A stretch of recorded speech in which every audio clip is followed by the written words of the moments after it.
미래를 여는 과학적 통찰. 안녕하세요. ICT 지식 콘서트의 신미림입니다. 4차 산업혁명과 함께 요즘 크게 주목받고 있는 기술 중에 하나가 바로 자율주행차가 아닐까 싶은데요. 자율주행차는 말 그대로 자동차가 스스로 도로 상황을 판단하고 그에 따라 운전하는 것을 말합니다. 하지만 최근에 자율주행차로 인한 사고들이 잇따르면서 안전 문제에 대한 걱정들도 커지고 있는데요. 과연 자율주행차는 우리의 일상 속에 무사히 안착할 수 있을까요? 오늘 강연을 통해서 알아보도록 하겠습니다.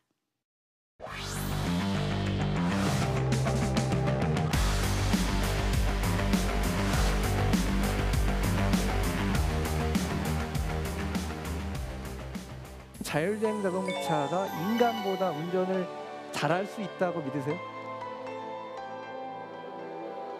자율주행 자동차가 우리 현실로 다가설 때는 분명히 어떠한 문제점을 조금 내포하고 있다. 이 내포되어 있는 문제점을 우리가 사회적으로 어떻게 합리적으로 해결해 나가느냐, 이게 굉장히 중요한 문제이기 때문에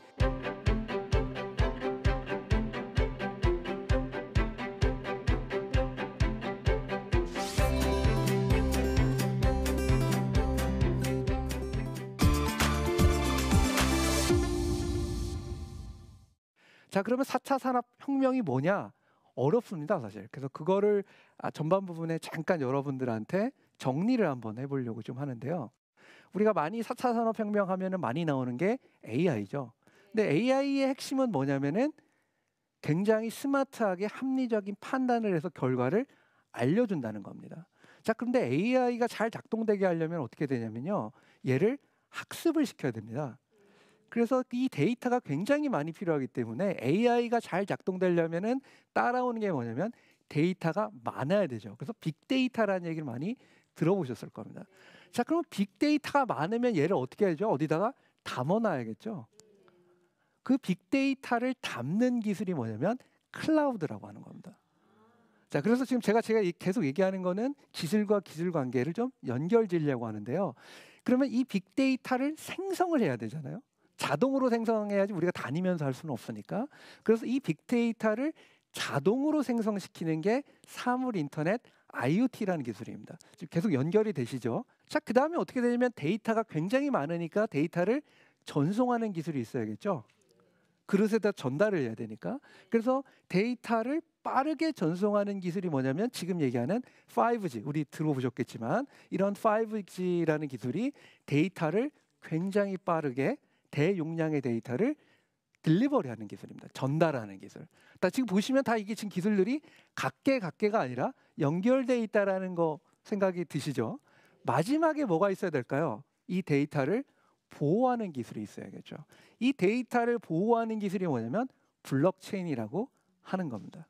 자, 그리고 이 4차 산업혁명을 얘기하는 그 6개의 기술은 뭔가 우리가 혁신을 일으키는 기술인데 이 혁신 기술은 사실은 추가적인 기술이지 그것 때문에 산업이 생기지는 않았거든요. 그래서 우리가 4차 산업혁명이라는 거는 기존에 있는 산업을 혁신 기술을 넣어서 뭔가 업그레이드를 하거나 신산업을 만드는 거거든요. 자, 그러면 이제 자율자동차에 대해서 조금 더 쉽게 기술적으로 좀 설명을 할 텐데요. 우리가 얘기하는 거는 운전에 대한 패턴입니다. 첫 번째로는 우리가 보죠. 보서 어떤 상황인지를 파악을 하고요. 그 다음에 생각을 합니다.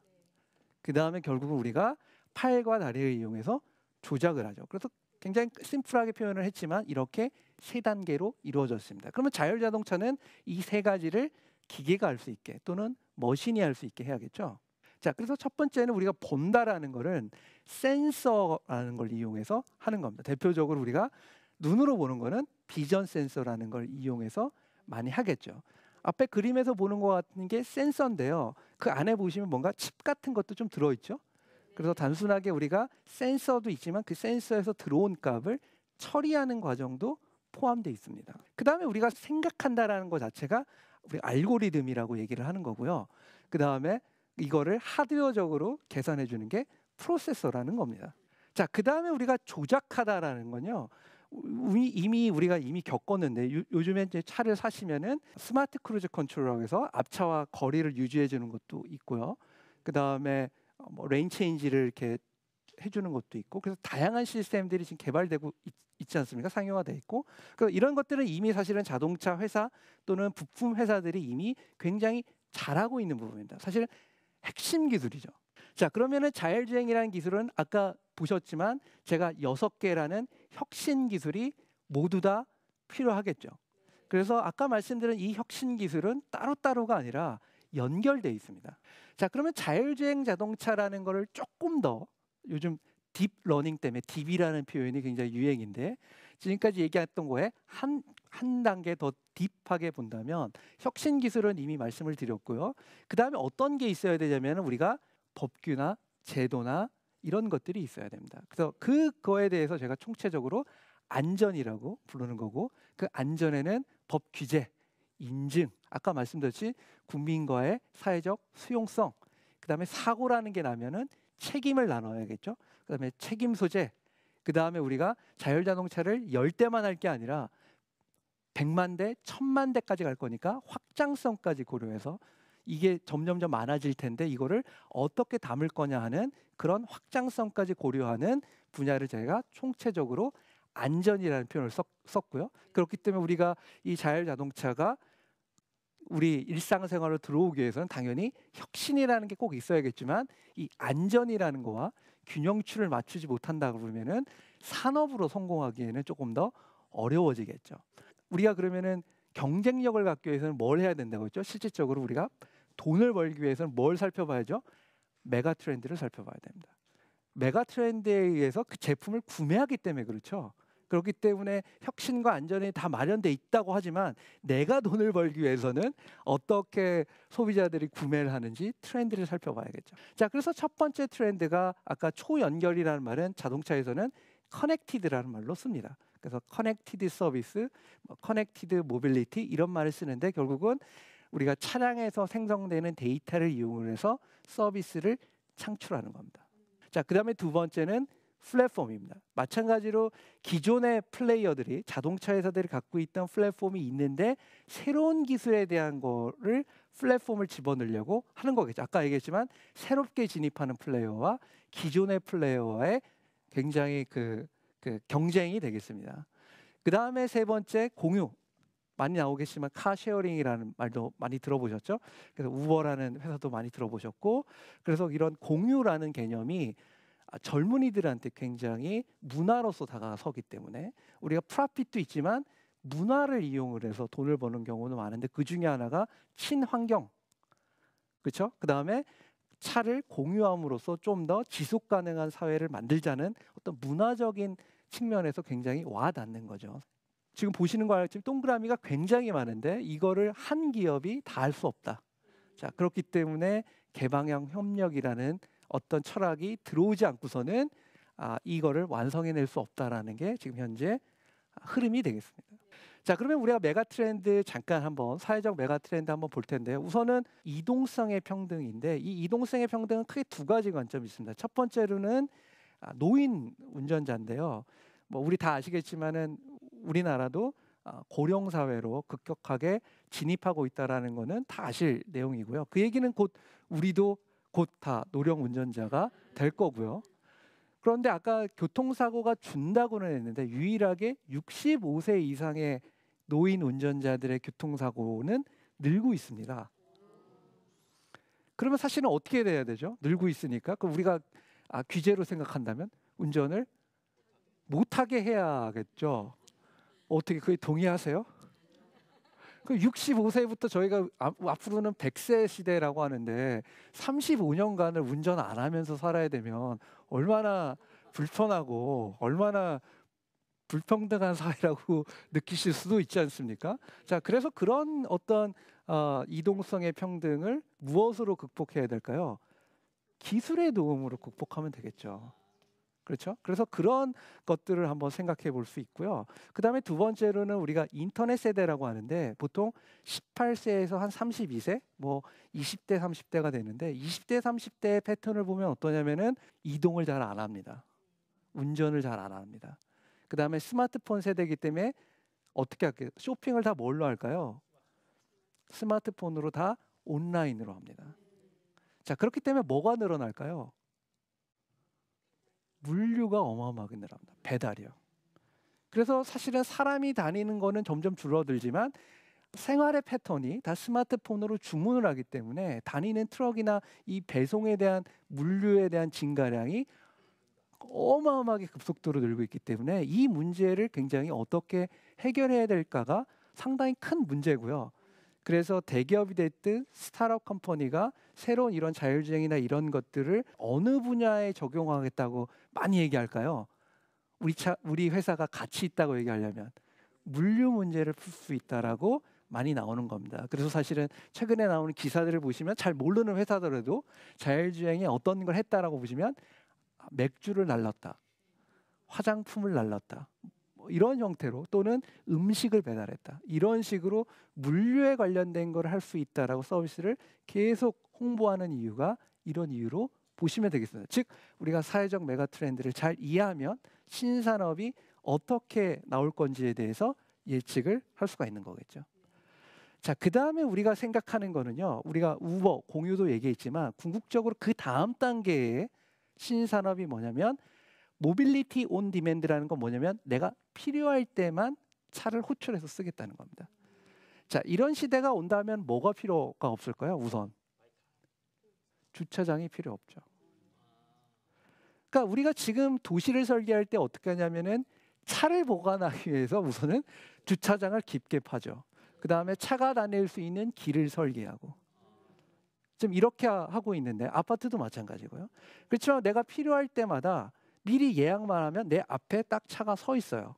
그리고 타서 움직일 수 있다면 굳이 차를 살 필요가 없겠죠. 그 다음부터는 차가 어떻게 되냐면 취미예요. 내가 막 가속도 하고 싶고 그 차에 대한 묘미를 하고 싶으면 그 사람은 차를 사서 하면 되는 겁니다. 그 이동의 목적이란 거와 주행의 목적은 사실은 다르니까. 그래서 그런 어떤 그 메가 트렌드의 변화가 곧 오고 있습니다. 그 서비스를 하기 위해서 주변에 어떤 회사들이 있을까요? 자율주행 자동차를 만드는 회사들이 포진돼 있습니다. 자, 그 얘기는 어떻게 생각할 수 있냐면 우리가 자율주행 자동차를 하나의 프로덕트로도 볼 수 있고요. 당연히 그 차를 만드는 회사는 그게 최종적인 프로덕트죠. 그렇지만 어떻게도 볼 수 있느냐면 지금과 같이 모빌리티 온 디맨드와 같은 서비스를 관점으로 본다면 이 차가 다시 뭐가 될 수 있죠? 모빌리티 온 디맨드를 위한 플랫폼이 되는 겁니다. 그래서 그 차가 신산업을 만들기 위한 다시 플랫폼이 되는 거죠. 우리가 스마트폰이라는 게 앱이라든지 여러 가지를 할 수 있는 플랫폼이 되는 것처럼 이러한 시장들을 만들 수가 있습니다. 자, 그다음에 자율자동차에 대한 이해를 조금 한번 살펴보려고 하는데요. 일반인들을 상대로 해서 자율자동차를 쉽게 설명하기 위해서는 어떻게 얘기하냐면은 파지티브한 형태로 얘기합니다. 파지티브한 형태라는 건 뭐냐면 저기 보시는 것 같이 1단계는 페달을 안 써도 차가 갈 수 있다. 2단계는 손도 안 써도 갈 수 있다. 3단계는 앞에 시선을 안 봐도 될 수 있다. 4단계에 대한 기능은 내가 사고 위험이 있어도 얘가 알아서 피한다. 그 다음에 5단계의 자율주행은 최종적으로 우리가 꿈꾸는 이상적인 자율주행 자동차라고 되겠습니다. 사실은 그게 기능이지만 우리가 이거를 사실 조금 전문적인 관점으로 보면 이 단계가 사실 어떻게 되어 있냐면은 네거티브 형태로 규정이 되어 있습니다. 그 네거티브 규제라는 건 뭐냐면 첫 번째 3단계는 뭐냐면 내가 이 차가요 잘못됐다라는 것을 100% 알아내야 됩니다. 그러니까 사실은 우리 자율주행 자동차를 일반인한테 설명할 때는 기능 위주로 하지만 우리가 법적으로 얘기하거나 엔지니어들끼리 얘기할 때는 사실은 네거티브 형태로 얘기하는데 그 네거티브 얘기가 뭐냐면 이런 경우에 반드시 인지해내야 된다. 자, 그다음 4단계가 어떻게 되는 거냐면 충돌 위험에 대해서 내가 최소한으로 완전 사고가 안 나는 건 아니고요. 굉장히 베스트 드라이버가 할 수 있는 수준으로 이런 상황에 굉장히 운전을 잘하는 사람이라면 이렇게 해서 사고를 최소화시킬 거다라는 정도의 수준으로 해내라가 사실은 자율주행 레벨 4가 되겠습니다. 그래서 사실은 그런 차이가 있다라는 얘기를 하고 좀 예제로 설명을 드리도록 하겠습니다. 그래서 2016년도에 테슬라에서 만든 자율주행 자동차가 교차로에서 좌회전을 하는 트럭 트럭에다가 보질 못하고 가서 충돌을 해서 탑승자가 사망하는 사고가 났습니다. 자, 이런 관점으로 우리가 법적으로 해결하면 본다면 어떻게 되냐면 이 자동차가 레벨 3라면 어떻게 되냐면은 흰 트럭을 봤다라는 게 데이터로 남겨져 있어야 됩니다. 남겨져 있지 않으면은 제조사가 잘못한 거죠. 근데 이 당시에 테슬라가 이 차를 팔 때 어떻게 되어 있냐면 이 자동차는 레벨 1이라고 명시되어 있습니다. 이 레벨 1하고 2는 뭐냐면 다 운전자가 책임을 져야 됩니다. 운전자가 100% 보고 100% 판단해야 됩니다. 자, 그래서 이거는 데이터를 봤는데 찍히진 않았어요. 즉 센서가 이 트럭을 보지는 못했습니다, 사실은. 그래서 제조사의 일정 기술적인 한계도 있지만 궁극적으로는 레벨 1 자동차이기 때문에 제조사의 책임이 있지 않다라고 판명을 했고, 당연히 사람은 죽었으니까 그거에 대한 손해배상은 해야겠죠. 손해배상을 하지만 그거에 미국은 징벌적인 손해배상 제도가 있는데 그런 징벌적으로 더 회사가 더 배상을 해야 되는 그런 처벌은 없는 형태로 판결이 난 겁니다. 사실 제가 이 얘기를 해드리고 싶은 것은 그 기술자가 개발자가 100% 완벽하게 만들 수는 없는 겁니다. 왜냐하면 인간이 하는 거기 때문에. 그래서 결국은 인간이 만든 거에 대한 잘못 또는 손실 이런 것들을 우리가 어떻게 이해하고 어떻게 합의를 해나갈 건가라는 거에 대해서 말씀드리기 위해서 사실은 이 예제를 준비한 거고요. 자, 그 다음에 이제 이런 데이터들을 다 모으고 있고요. 대표적으로 우리가 인텔이 산출을 한 건데 자동차 한 대가 하루에 생산해내는 데이터가 4테라바이트다. 그럼 우리가 생각하면 데이터가 필요하다고는 생각하지만 이 한 대가 생산하는 게 4테라바이트인데 이게 100만 대, 1000만 대 이러면 이 생산되는 데이터가 어마어마하게 많을 건데 이 어마어마한 데이터를 저장을 한다 그러면 이 저장하는 금액도 어마어마하게 필요하겠죠. 그래서 이 어마어마한 데이터를 갖고 아까 말씀드렸지만 신산업이 만들어져서 데이터를 갖고 돈을 벌 수 없다면 이 데이터만 계속 저장하는 건 사실은 낭비가 될 수 있습니다. 그래서 어떤 데이터를 우리가 선별적으로 스마트하게 관리를 해야 되느냐 이런 것도 상당히 큰 이슈가 될 겁니다. 자, 이런 많은 얘기를 하면서 제가 하고 싶은 얘기는 인간이 얼마나 운전을 잘 하는지에 대해서 한번 말씀을 드리려고 합니다. 사실은 AI가 또는 자율주행 자동차가 인간보다 운전을 잘할 수 있다고 믿으세요? 사실은 지금 얘기하는 거는 자율자동차를 도입하려는 거는요. 인간이 사망사고 낸 거의 94%가 사람의 오류 때문에 그렇습니다. 내가 집중을 못하고 있기 때문에. 자, 그걸 기계화를 시킨다면 그 오류는 막을 수 있겠죠. 그렇지만 인간이 얼마나 운전을 잘하냐면요. 지금 제가 보시는 자료와 같이 미국 자료입니다만 사람이 한 명 죽는데 차가 이동하는 거리가 1억 마일입니다. 그러니까 1억 마일이라는 거리가 뭐냐면 지구와 태양 거리보다도 멉니다. 아시겠지만 우리가 운전할 때요. 교통법규를 어겨가면서도 충돌을 잘 회피하죠. 그래서 우리가 굉장히 그 다양한 상황에 대해서 우리가 인간이 운전을 잘할 때가 많습니다. 근데 인간이 못할 때가 뭐냐면 이렇게 가만히 있고 졸리고 막 이래가지고 이래서 사고가 나는 건데 그 부분은 AI가 또는 자율주행 자동차가 훨씬 잘할 수 있다지만 인간이 얼마나 잘하는 분야도 인공지능이 다 잘할 수 있느냐 이 분야는 사실은 굉장히 어려운 질문이고 대답하기가 어려운 부분입니다. 그래서 특정 분야에 대해서는 자율자동차가 잘할 수 있지만 인간이 할 수 있는 영역 전체를 다 준비해서 자율자동차가 움직일 수 있느냐? 그렇지 않죠. 자, 그렇기 때문에 AI가 잘할 수 있는 분야를 잘 정해서 그 분야의 자율자동차가 어떻게 접목될 수 있게 할 거냐 이러한 어떤 접근 방법이 사실은 필요한 시점입니다. 자, 그래서 지금 대표적으로 예를 들면 1억 마일을 우리가 차로 뛸 수가 없죠. 예를 들면 지금 구글이 주행 거리가 많다고 하는데 지금 현재 갖고 있는 게 320만 마일 정도입니다. 아까 1억만 마일을 가려면 앞으로도 굉장히 많이 남았고 아마 쉽지 않은 얘기입니다. 자, 그렇기 때문에 어떤 혁신이 지금 다가오냐면 지금 보시는 것과 같이 굉장히 실도로 영상 같은데 이게 다 애니메이션으로 만든 겁니다. 이런 것들을 가상화해서 차가 실제 도로를 뛰지 않지만 위험한 상황을 검증을 하고 평가를 하는 그런 방법들이 소개되고 있고, 자, 그래서 오늘 말씀드린 얘기를 좀 간단하게 좀 정리를 하면 많은 발표들이 자율자동차에 대해서 본다면 자율자동차 기술에 대해서도 얘기를 하고, 그다음에 혁신 기술이 어떻게 들어갈 거냐 이런 얘기가 많이 됐다면, 저는 실질적으로 이 분야에 일을 하고 있는 사람으로서 이 자율자동차가 실질적으로 시장에 소개되고 이 사회에 안전하게 장착되기를 원하는 사람이거든요. 그러기 위해서는 사실은 어떠냐면 안전이라는 부분을 같이 고민해야 되는 거고, 자율주행 자동차가 우리 현실로 다가설 때는 분명히 어떠한 문제점을 조금 내포하고 있다. 이 내포되어 있는 문제점을 우리가 사회적으로 어떻게 합리적으로 해결해 나가느냐, 이게 굉장히 중요한 문제이기 때문에 이러한 내용을 좀 설명하기 위해서 이 자리에 섰습니다.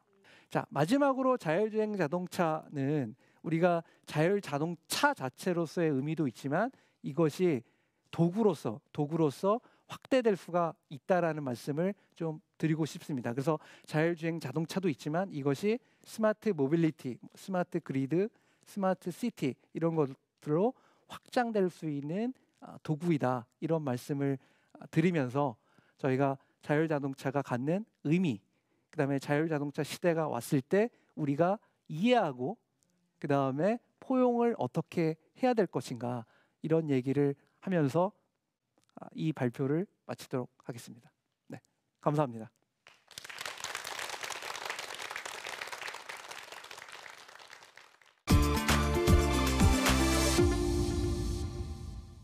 교수님, 오늘 유익한 강연 정말 잘 들었습니다. 앞으로 이 자율주행차가 곧 상용화될 거라는 사실이 새삼 좀 놀랍게 느껴졌는데요. 앞으로 이 자율주행차의 시대가 도래하게 된다면, 본격적으로 도래하게 된다면 우리가 직접적으로 이 생활 속에서 느낄 수 있는 편리에는 어떤 게 있을까요? 제 생각에는 당연히 차를 타서 우리가 많은 활동을 할 수 있다, 이런 편의적인 기능도 있고요. 사실은 더 큰 거는 우리가 이동을 하면서 사실은 그 안전하게 이동을 해야 되는 게 굉장히 큰데, 아까 말씀드렸듯이 고령 운전자에 의해서 사고가 늘어나고 있기 때문에 제가 생각할 때는 그런 고령 운전자들도 안전하게 우리가 원하는 데까지 이동을 함으로써 노년에도 굉장히 우리가 좀 더 행복한 삶을 추구할 수 있는 그런 굉장히 유용한 도구로 발전할 거라고 생각이 됩니다. 교수님, 오늘 함께 해주셔서 정말 감사합니다. ICT 지식 콘서트는 다음 주에 유익한 강연으로 찾아오도록 하겠습니다. 감사합니다.